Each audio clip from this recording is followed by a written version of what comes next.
विपक्ष के शोर और विपक्षी एकजुटता की कोशिश के बीच साल 2024 के लोकसभा चुनाव से पहले 2022 और 2023 में सेमीफाइनल मुकाबला होना है। बेरोजगारी और महंगाई को मुद्दा बनाकर मोदी सरकार के सामने चुनौती देने की कोशिश की जा रही है और इस कोशिश में विपक्ष जुटा हुआ है। क्या गुजरात और हिमाचल में प्रधानमंत्री मोदी के करिश्मा को टक्कर दी जा सकती है?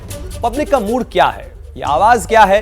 इसे जानने के लिए देश के 2 राज्यों में एबीपी न्यूज के साथ सी वोटर ने एक बड़ा सर्वे किया। हर डेटा और डिटेल के साथ जानिए कि गुजरात और हिमाचल में किसका सिक्का चलने वाला है, किसकी सरकार बनने वाली है। इस रिपोर्ट को देखिए और आंकड़ों के अनुमान तक पहुंचिएगा, ये जानने के लिए कि आखिर गुजरात और हिमाचल के सियासी मैदान में क्या कुछ होने वाला है।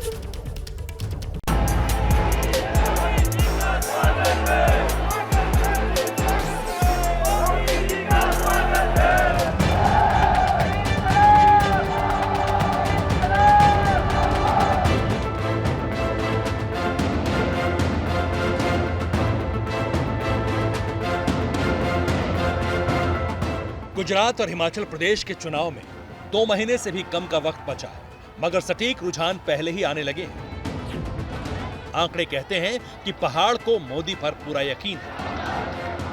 वहीं इशारा ये मिल रहा है कि गुजरात में न केजरीवाल चलेंगे न राहुल गांधी, वहां सिर्फ मोदी की आंधी चलेगी। कॉपी कलम उठाइए और नोट करके रख लीजिए, क्योंकि हर एक आंकड़ा आपको चौंका देगा। हम जनता के सामने लोगों के आम मुद्दे को लेकर गए, उनसे वो सवाल किए जो आज के हित में उनके लिए हैं। जो आंकड़े सामने आए उन्हें देखकर ये लगा कि गुजरात में बीजेपी की पॉपुलैरिटी पूरी तरह से बरकरार है, मगर हिमाचल में भरोसा थोड़ा डगमगाया है। लेकिन जैसे ही बात प्रधानमंत्री मोदी पर विश्वास की आती है, उसमें रत्ती मात्र की कमी दोनों राज्यों में नहीं दिखाई पड़ती।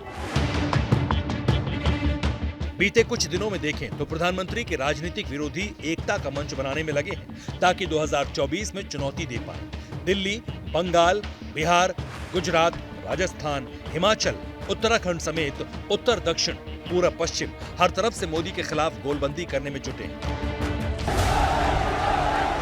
मगर प्रधानमंत्री डटे हैं, खड़े हैं। बावजूद इसके मोदी विरोधियों में एकजुटता की अकुलाहट क्यों मची है? इसका उदाहरण एबीपी और सी वोटर के ओपिनियन पोल से आप समझ सकते हैं।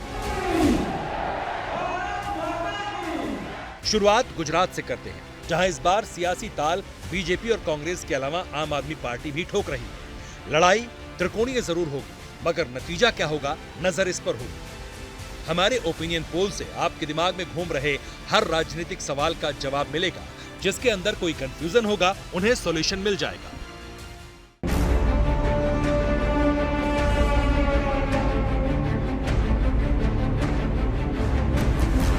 182 सीटों की राजनीतिक रणभूमि वाले गुजरात में भारतीय जनता पार्टी अपराजेय है।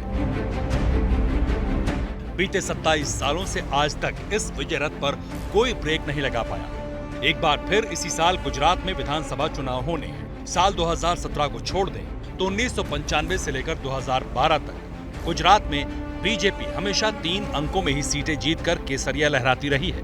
ये साल 2022 है।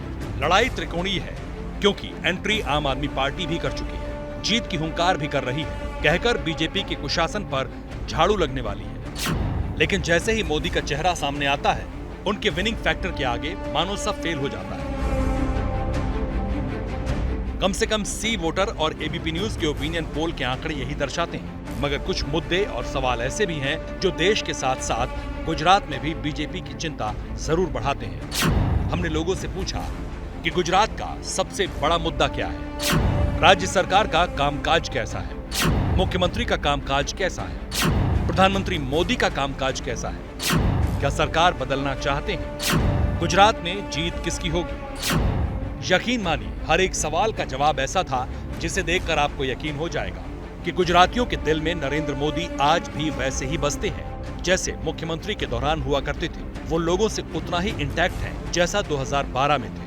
उनकी छवि, उनका काम, उनका अंदाज गुजरातियों के रग रग पर छाप छोड़ रहा है।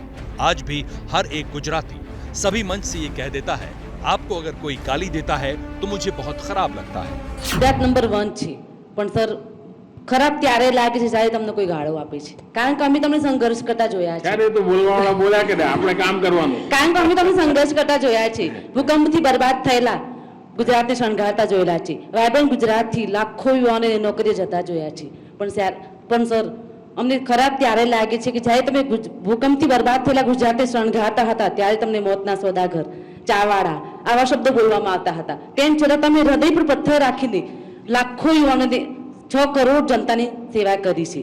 પણ સર જતા જતા એટલું જ કહી. जरा सोचिए, एक महिला भरे मंच से ये कहती है कि गुजरात आपका था और रहेगा. ये हैं मोदी. और अगर इस छवि को तोड़ने की कोशिश कांग्रेस और आम आदमी पार्टी करती है. क्या मजबूरी है मेरी बताइए.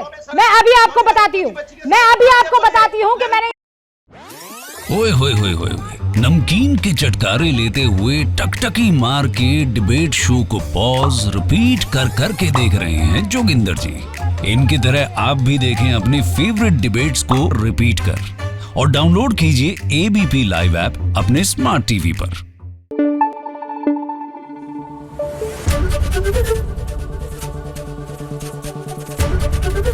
एबीपी न्यूज आपको रखे आगे.